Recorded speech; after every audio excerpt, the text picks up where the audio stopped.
A christening meticulously planned with love, devotion, and the deep desire to protect the purest days of a royal child's life was meant to unfold in perfect peace. But at the exact moment the church bells rang out across the quiet fields of Norfolk, a media bombshell detonated across the Atlantic.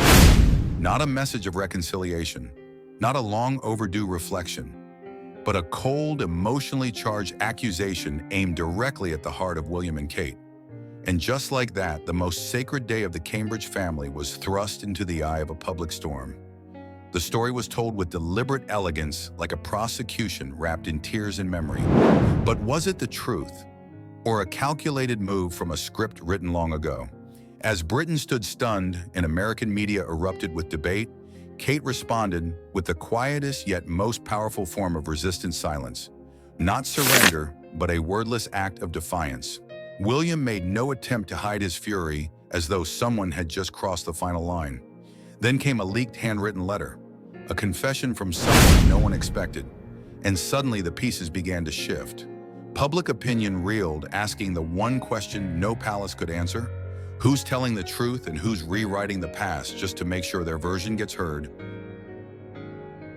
Under the radiant July sun, Anmer Hall, the tranquil haven of the Cambridge family, sparkles like a rare gem nestled in the heart of Norfolk's countryside. The air is filled with the sweet scent of lavender swaying in the summer breeze, mingling with the cheerful chirping of birds and the crystal-clear laughter of children echoing from the sprawling garden.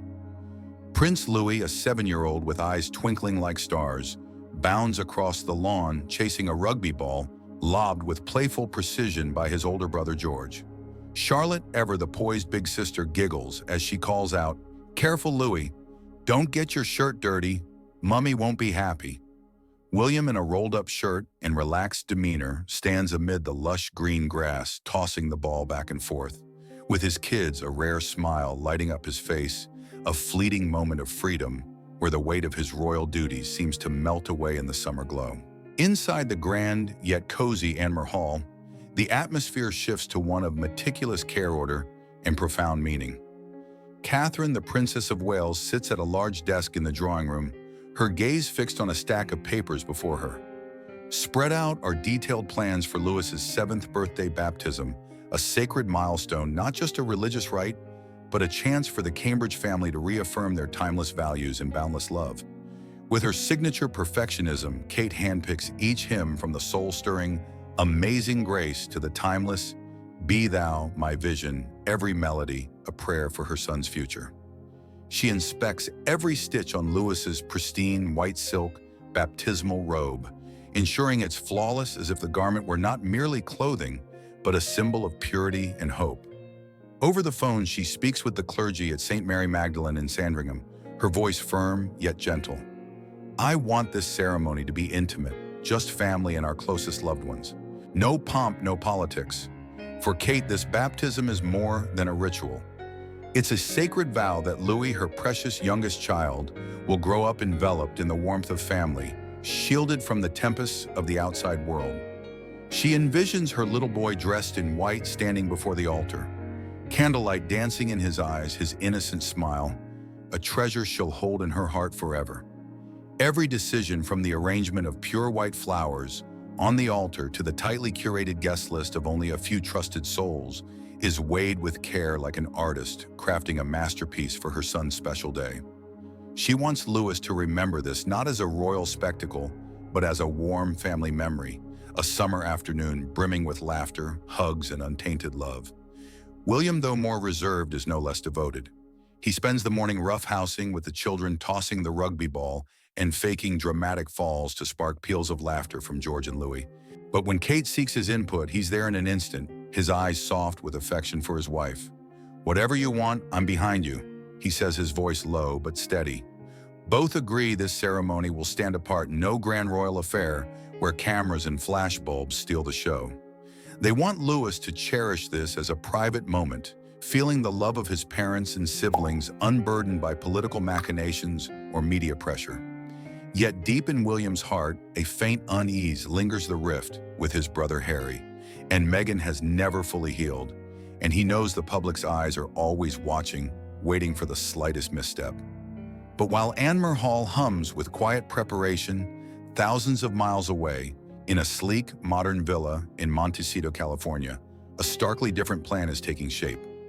Meghan Markle, who stepped away from her royal role in 2020, sits at a polished ebony desk, sunlight streaming through wide windows, casting sharp highlights across her determined face. Before her lies the final draft of a 1,500-word interview, meticulously crafted for Vanity Fair. She scans each line, each word, her lips pursed, as if measuring the impact of every syllable. This is no mere interview. It's a precise strike aimed at the heart of William and Kate's family, whom she believes cast her out of the royal fold with cold indifference and prejudice. Meghan knows Louis's baptism is more than a family event. It's a global stage, a golden opportunity to reclaim her place in the public eye and send a searing message to Kensington Palace she is not one to be forgotten. In her draft, she weaves a tale brimming with emotion. She knows this story, true or not, will shake the world, especially in America, where she's cultivated an image as a beacon of progress and justice. But beyond that, this is personal, a way to hit back at Kate, whom she's always felt orchestrated her exclusion from key royal moments. She recalls her days at Frogmore Cottage when she and Harry were still royals, and the brief, polite but frosty exchanges with Kate. She remembers the whispers behind her back, the sting of isolation in the very palace she once hoped would be home. "They think I'm defeated," Meghan murmurs to herself, her fingers grazing the final line of her draft. "But I'll show them I can still rewrite the narrative." As California sunlight pours through the window, she smiles a confident, enigmatic smile. A storm is brewing, and in the deceptive calm of Anmer Hall, William and Kate remain unaware that their son's special day is about to be swept into a battle they didn't choose. From afar, Meghan has drawn her bow, her arrow aimed straight at the heart of the royal family, not just to wound, but to remind them she's still a force to be reckoned with. On the morning of the baptism, as dawn's first light creeps across Norfolk's verdant fields, Anmer Hall is steeped in a rare, serene calm. In the kitchen, the aroma of freshly baked scones wafts through the air, blending with the rich scent of coffee. Kate personally brews for the staff, a small but heartfelt gesture of her thoughtfulness. Outside the clergy at St. Mary, Magdalene are ready, the altar adorned with pristine white bouquets of roses and lilies, symbols of purity and new beginnings. Catherine, elegant in a pale blue silk dress, gently brushes Louis's hair, humming a soft lullaby. Her voice is soothing as a summer breeze. "You look so handsome, my darling," she says, smiling, as Louis squirms playfully, dodging the brush. The boy in his crisp white baptismal robe looks like a little angel, blissfully unaware of the significance of his special day. But this perfect moment, like a flawless painting, is abruptly torn apart by a sudden storm, not from the clear blue sky, but from the digital world raging thousands of miles away. At precisely 9:00 a.m., the phones of William and Kate's aides erupt with urgent notifications. Screens light up with the same headline from Vanity Fair, a ticking time bomb threatening to shatter the tranquility, the time for truth. Why I was excluded from Louis's baptism, Meghan speaks out. The 1,500-word interview, written with raw emotion, reads like a heartfelt confession from Meghan Markle's soul. She recounts that in 2018, as Louis's first baptism, approached William called her privately from his Kensington Palace office. He said I was the one he trusted, that he wanted Louis to grow up with a godmother who'd inspire compassion and courage, she writes. I burst into tears hearing those words. I felt accepted, loved, like I was truly part of the family. But the story takes a darker turn. Meghan continues, her tone laced with hurt and outrage. William promised to convince Kate and others that I was worthy of this role.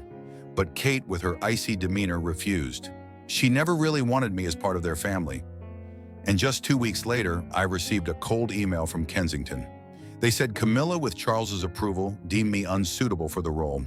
I was cast aside with no explanation, no chance to ask why.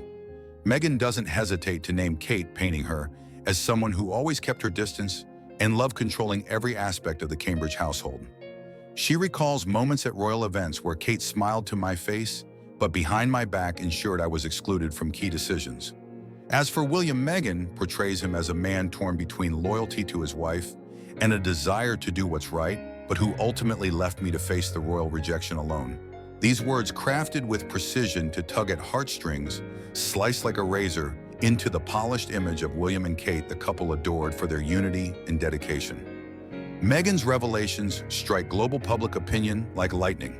In America, where she's built a persona as a champion of progress and equality, the reaction is explosive. Middle-aged women, especially those who've connected with her journey from Hollywood actress to royal, are quick to rally. They believe Meghan, a woman of color, was denied a sacred role due to outdated prejudice and racism. On X, millions of shares and comments demanding justice for Meghan rocket to the top trends. One user writes, "The British royals prove once again they reject diversity. Meghan deserves respect." Another is harsher, "Kate and Camilla should be ashamed.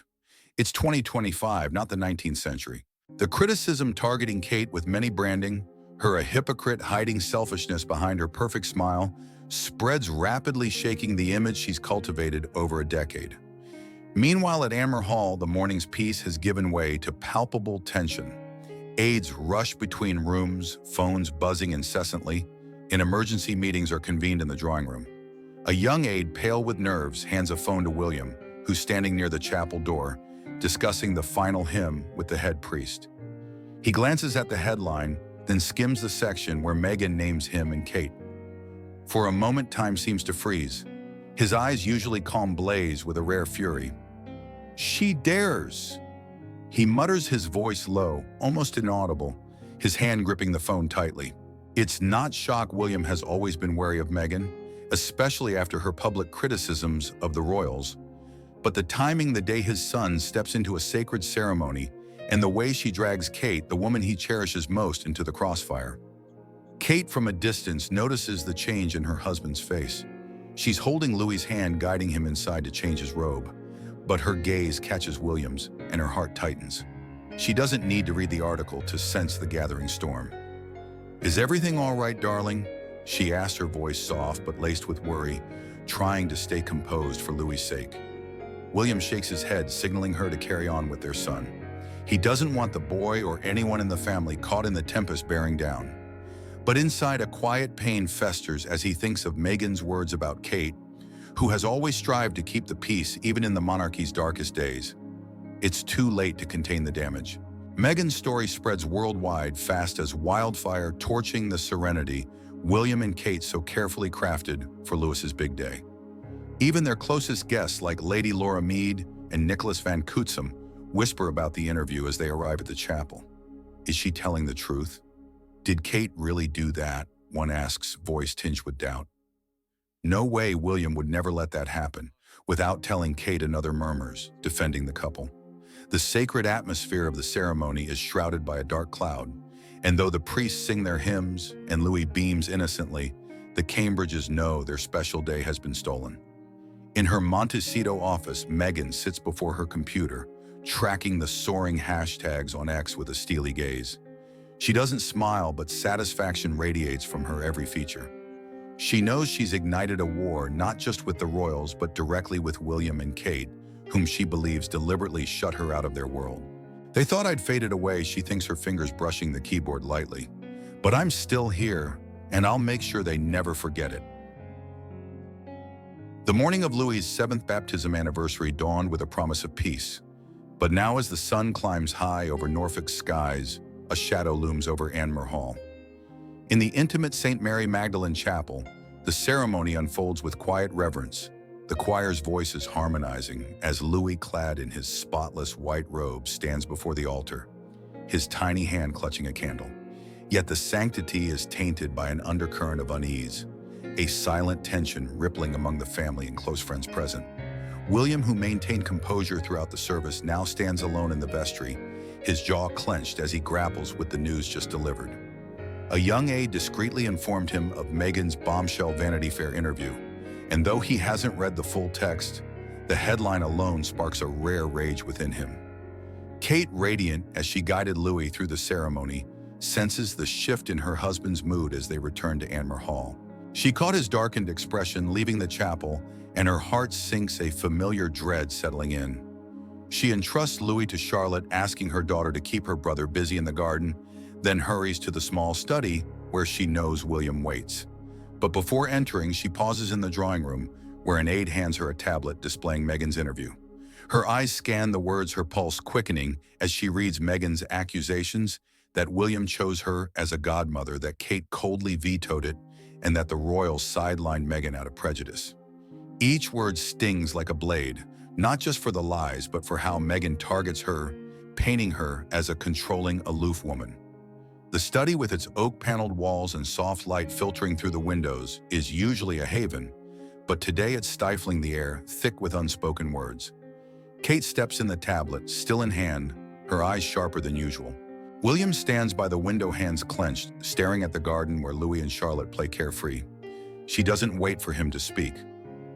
"William," she says, her voice trembling with emotion, but firm with rare resolve. She claims you chose her as Louis's godmother. She says I stopped it. Tell me this isn't true. William turns, his gaze locking with hers, and in that instant, Kate sees not just anger, but a profound sense of betrayal. "Kate," he says, his voice low but unwavering, "I swear to you there was no call. I never considered Meghan for Louis's godmother, not ever." His sincerity eases the knot in Kate's chest, but Meghan's accusations linger like an open wound. She nods, setting the tablet down, her eyes still fixed on William, seeking one final reassurance. Without another word, William crosses to an antique wooden cabinet, unlocks a drawer, and retrieves a sealed folder marked with the date of Louis's 2018 baptism. He places it on the desk and opens it before Kate. Her eyes trace the names, each penned with care. Lady Laura Mead, her loyal friend and charity partner. Hannah Gillingham, her college confidant like a sister. Nicholas Van Cutsem, William's childhood friend and royal guardsman. Lucy Middleton, Kate's cousin, a family anchor. And Guy Pelly, William's jovial mate, approved by Kate for his steadfast loyalty. Meghan's name is absent. No notes, no revisions, no hint she was ever considered. "I never thought of her." William repeats, his voice steady, quelling any doubt. "Not once. Nor did you. This list was our choice, made together long before Louis was born. Camilla had no say and Charles wasn't consulted. Meghan's story is a lie Kate and she picked today to unleash it." Kate stands still, her hands clasped tightly to steady herself. She doesn't cry, but the way her fingers dig into her palms reveals the tempest inside. The pain isn't from Meghan's falsehood. She's grown used to distant attacks, twisted articles, baseless rumors. What cuts deepest is the calculated cruelty of the timing, an assault on their son's sacred day. Louis, with his bright laughter and boundless trust, deserved a moment untouched by the world's venom, and Meghan stole that. Kate's gaze drifts to the window where Louis and Charlotte chase each other through the lavender beds, oblivious to the chaos. "She knew how much this day meant to us," Kate whispers, her voice breaking. "She knew and still chose to hurt our son." William steps to her side, his hand resting on her shoulder, a quiet but firm gesture of unity. "We'll protect him," he says resolutely. "We'll protect them all. But we must prepare. This isn't just an article. It's an attack, and it's only the start." Kate nods, her resolve hardening, though her heart aches. She knows Meghan's words have spread, sowing doubt and division among royal watchers. The world may believe, the lies may turn against them, but in that moment, Kate vows to shield her children from the fallout, whatever the cost. As they stand together in the hushed study, the godparent file open between them, the weight of the challenge ahead presses down. Meghan's interview isn't just a story, it's a calculated bid to fracture their unity, to cast shadows over their cherished sanctuary. And though the day's ceremony has ended, the real battle has just begun, testing their strength, love, and unwavering devotion to their family. 3 days later, as the public frenzy over Meghan's interview rages on, the Telegraph launches a special feature, its bold headline proclaiming Meghan Markle in the fabrication question, the truth behind Prince Louis's baptism records. An urgent internal investigation at Clarence House involving senior aides and royal archivists digs through every email note and document tied to Louis's 2018 baptism, determined to clarify the narrative Meghan has stirred. The findings are released swiftly in an attempt to douse the spreading flames. No communication between William and Meghan regarding a godmother role ever occurred. Not a single call, email, or internal memo mentions her. Instead, investigators uncover a striking detail. In March 2018, Meghan's office, then still the Duchess of Sussex, sent a private email to Kensington Palace, proposing her consideration as Louis's godmother. The email emphasized that Meghan's involvement would symbolize unity among the new royal generation and send a positive message of harmony. Kensington's reply was brief but firm.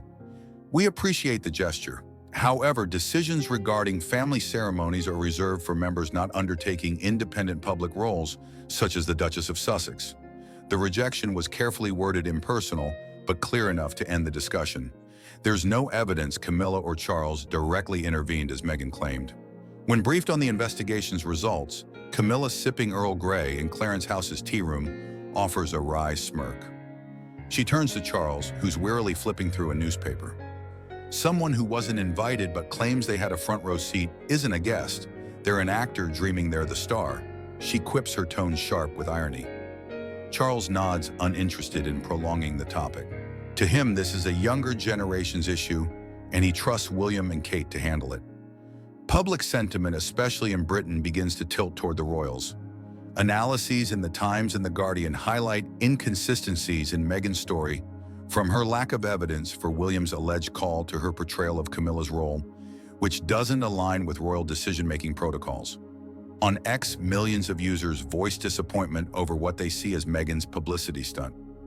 But just as the public believes the truth is emerging, a shocking twist upends everything like a whirlwind, scrambling the pieces.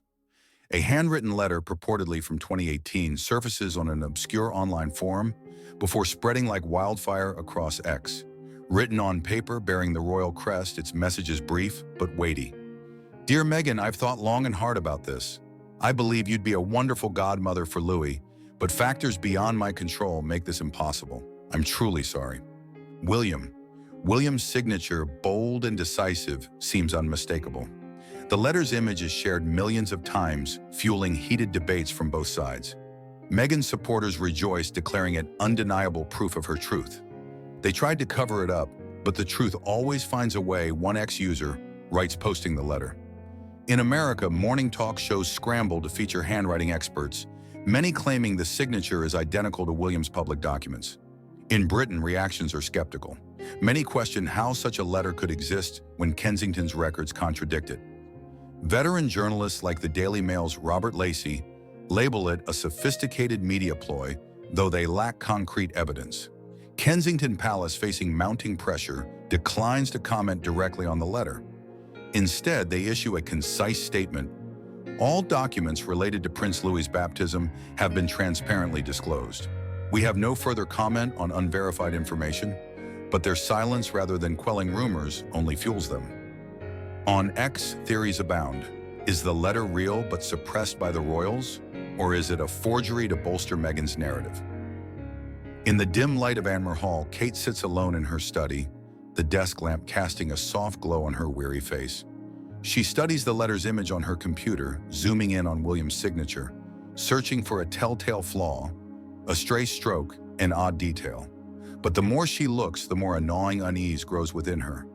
Not because she doubts William, she trusts him, trusts his words, but the letter, real or fake, reopens old wounds, memories of days when the royal family was torn by distant accusations. Kate knows that even if the truth prevails, this saga won't end easily. Public pressure, like an unstoppable tidal wave, forces American media outlets, once staunchly behind Meghan, with fervent support, to dig deeper into the story she stirred. Major papers like the New York Times and the Washington Post, which initially hailed her Vanity Fair interview as a bold accusation, now raise questions.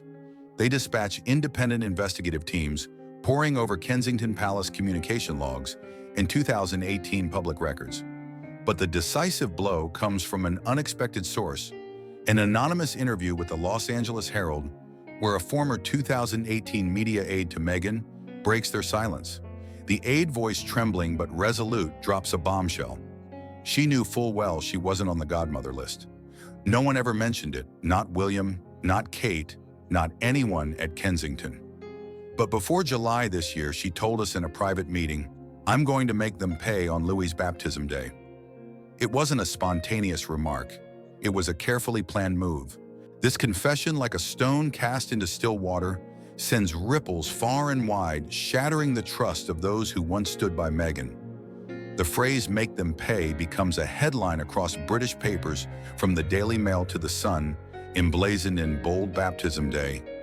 Plot or personal PR stunt media? Analysts dissect Meghan's interview with unprecedented scrutiny, pointing out subtle but telling inconsistencies. Her description of a private call with William, unsupported by call logs or witnesses. Her emphasis on Camilla's role in the rejection, despite Camilla's lack of authority over Louis's ceremonies. And her emotional claim of bursting into tears at the offer, a detail seemingly added for sympathy. A Times journalist writes, "This isn't an accusation rooted in truth. It's a story crafted for a grander purpose: attention." American public opinion, once ablaze with hashtags like "cannot justice for Meghan," begins to fracture. A new wave surges on X, with Russia manipulated by Meghan climbing to top trends in hours. Women who once championed Meghan, especially those who saw her as a symbol of progress, feel betrayed. An X user identifying as a longtime fan writes, "I cried, reading her story, thinking she was wronged by the royals. Now I feel fooled, dragged into a game I didn't sign up for." Another is blunter. "Meghan isn't fighting for justice. She's fighting for the spotlight." At Anmer Hall, Kate opts for silence, a powerful silence like a fortress wall against the storm of misinformation. She avoids public appearances, grants no interviews, and posts no rebuttals on Kensington Palace's social media. But those close to her reveal she spent hours in her small study, where lamplight illuminates stacks of 2018 documents. She reviews every email, every note, as if seeking answers, not just for the public, but for her own heart. A close friend in an anonymous Times piece shares, "She doesn't need to speak." Kate's silence amid this flood of lies is her strongest defiance. It says she won't play this game, won't stoop to counter falsehoods. As for the mysterious letter, the document that sent public opinion into a frenzy, with its alleged William signature, a thorough Guardian investigation lays bare the truth. Handwriting and digital imaging experts confirm the signature, though strikingly similar, is a product of sophisticated photo editing technology. Minute details like the smoothness of strokes and uneven ink distribution betray its forgery. The poster is traced to an anonymous California account, but no direct link to Meghan or her team is found. Still, the revelation deepens public skepticism about her motives. A BBC commentator notes, "This fake letter doesn't just damage Meghan's credibility, it shows how far someone was willing to go to keep this story alive." In Montecito, Meghan sits in her office, her computer screen displaying a barrage of articles and X comments. She offers no further statements, no responses to the accusations, but her eyes, usually sharp and confident, now betray a hint of exhaustion. She knows the story she so carefully constructed is crumbling piece by piece under the glare of truth. As the media storm reaches its zenith, the atmosphere at Anmer Hall grows heavy, though the lavender garden still basks in the golden glow of a summer afternoon. Camilla, as head of Clarence House, calls an urgent meeting in London in a stately room adorned with ancient portraits. She proposes a startling idea. Rather than postponing Louis's 7th baptism anniversary, a sacred event already held quietly at St. Mary Magdalene, she suggests curtailing all public activities tied to it to avoid further controversy and safeguard the royal image. She argues that with public opinion roiling and newspapers relentlessly digging, any images or details from the ceremony could be twisted into a political spectacle. But when this proposal reaches Anmer Hall, Kate, in a rare moment of public steel, rejects it outright. She stands in Anmer Hall's drawing room, her gaze unwavering as she faces William, who listens in silence. "This is our son's day," she says, her voice quivering with emotion but resolute. "We held the ceremony for Louis, and no one, not a single article, not a single lie will overshadow that moment." William, still nursing quiet anger from recent days, places a hand on her shoulder, nodding. He understands that for Kate, the ceremony wasn't just a ritual, it was a declaration that their family will not bow to external storms. Rather than let the media feast on Meghan's narrative, Kate chooses to keep all ceremony details private, sharing only an intimate moment at Anmer Hall with family and their closest circle. No reporters, no cameras, no trace of the outside world. In the lavender garden under soft sunlight, Kate and William sit with their children, Louis on his mother's lap, holding a small candle, his eyes sparkling like stars. George and Charlotte stand nearby, beaming brightly as if shielding their brother from any turmoil. William, though, still harboring resentment, grips his wife's hand, his eyes conveying a wordless vow they will overcome this together. A week later, as sensational headlines still echo across newspapers and social media, Kensington Palace quietly releases an official photo from Louis's 7th baptism anniversary. Captured in Anmer Hall's sun-drenched garden, it's a silent testament to resilience. Louis, with an innocent smile, sits in his mother's embrace, holding a tiny white candle, its flame reflecting on his face, dispelling the darkness of recent days. Kate, in an elegant white silk dress, holds her son tightly, her gaze tender yet steadfast, as if declaring to the world that nothing can shake her family. William stands beside them, one hand gently on George's shoulder, the other clasping Charlotte's, his smile weary but resolute. The photo carries no statement, no caption, but its message outshines any speech. The Cambridge family stands strong, undaunted by the storm. But Kate knows the saga isn't over. That night in her small study, she sits alone, penning a brief but weighty announcement: "I need time to focus on my family and the values I hold dearest." The next morning, Kensington Palace sends it out, declaring Kate's indefinite withdrawal from royal duties. No one knows if this is temporary or a lasting shift, but Britain buzzes with reaction. Some praise her strength and family-first choice, with the Telegraph dubbing her a beacon of calm in the tempest. Others fear it signals a monarchy facing deeper divisions than ever. In America, the tide has turned. Meghan's Vanity Fair interview, once a public sensation, is removed from the main page, replaced by a curt note. Content is under review to ensure factual standards. Major media partners from CBS to glossy magazines cancel interviews with her. Podcasts slated to air episodes titled "The Rejected Godmother" quietly pull back, citing concerns over accuracy. For the first time in months, Meghan stays utterly silent. No X posts, no counter interviews, no status updates. Some journalists speculate she's biding her time for a new move, but analysts who've tracked her from Hollywood to royalty believe she's realized she's gone too far. The rejected godmother tale not only failed to topple the royals, but cost her the trust of those who once adored her. On X, countless scathing comments from former fans: "She used us as pawns," one writes. "I thought she stood for change, but now I see only selfishness." In Montecito, a quiet morning settles over Meghan's modern villa. California sunlight streams through vast glass windows, gleaming on the polished wood floor, where a small parcel rests neatly on the dining table. Meghan, in a light sweater, opens it with a mix of curiosity and caution. Inside is a handwritten card, simple cream paper, no envelope, no postmark, just a single line in black ink written in an elegant, forceful hand. "Thank you for reminding us what matters most." No signature, no sender's name. But Meghan instantly recognizes the handwriting Kate's from brief notes exchanged in their royal days. She reads the line again, her fingers tightening on the card, not with emotion, but with a surge of irritation. Meghan tosses the card onto the table, her lips pressed thin. She feels no peace or gratitude in the message. To her, it's Kate's final jab, a reminder that her meticulously planned scheme has collapsed, that she failed to rattle the Cambridge family. Every line of her interview, every word chosen to stir public outcry, now lies in ashes under the light of truth. Kate, with her silence and steadfastness, has triumphed without uttering a single attack. Meghan steps onto her balcony, gazing at the ocean, glittering under the sunset. But her eyes hold no trace of reflection or hope. Only simmering anger mixed with a bitter sting, realizing she underestimated her adversary in this battle. At Anmer Hall, as night falls, a warm glow envelops the manor. In Louis's bedroom, the soft light of a bedside lamp casts a gentle halo, illuminating his hand-drawn pictures. Kate sits by his bed, an open fairy tale book in hand, her voice softly weaving tales of knights, princesses, and magic. Louis, curled in his blanket, listens with drooping eyes, but at each story's climax, he giggles his clear laughter, a melody that banishes all sorrow. "Mummy read more. Tomorrow," he whispers, drifting to sleep. Kate smiles, kisses his forehead, and quietly turns off the light.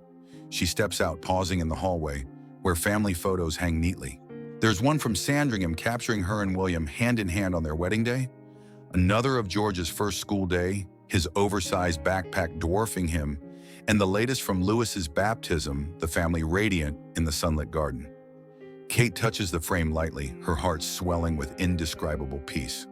Whatever the world says, whatever storms the media unleashes, she knows her family is her safest harbor, and she'll defend it at all costs. Louis's 7th baptism anniversary, though shrouded in controversy, has become an unforgettable milestone in British royal history. It lays bare the deep cracks among royal family members, wounds never fully healed since Meghan's departure. Yet it also showcases the power of silence and steadfastness. Kate, with her temporary retreat, sends a clear message that family is the ultimate refuge no matter the tempest. William, though, once consumed by anger, chooses to stand by his wife and children, protecting them rather than diving into a futile media war. And Louis, the carefree boy in his white robe, becomes a symbol of purity, a reminder that amid the divide between truth and lies, simple, beautiful things are still worth cherishing. And Meghan, perhaps she got what she sought, the world's attention, if only for a moment. But the cost was the trust of those who once loved her and a rift with the royals beyond repair. In California's sunset, standing on her balcony overlooking the endless ocean, a silent question echoes in her mind. Was it all worth it? She has no answer, but her gaze, fixed on the horizon, carries a hint of unease, as if searching for a new path, a fresh start. Where do you stand with Kate guarding her family with steadfast silence, or Meghan fighting to make her voice heard? Who truly won this royal showdown? Share your thoughts with us, we'd love to hear.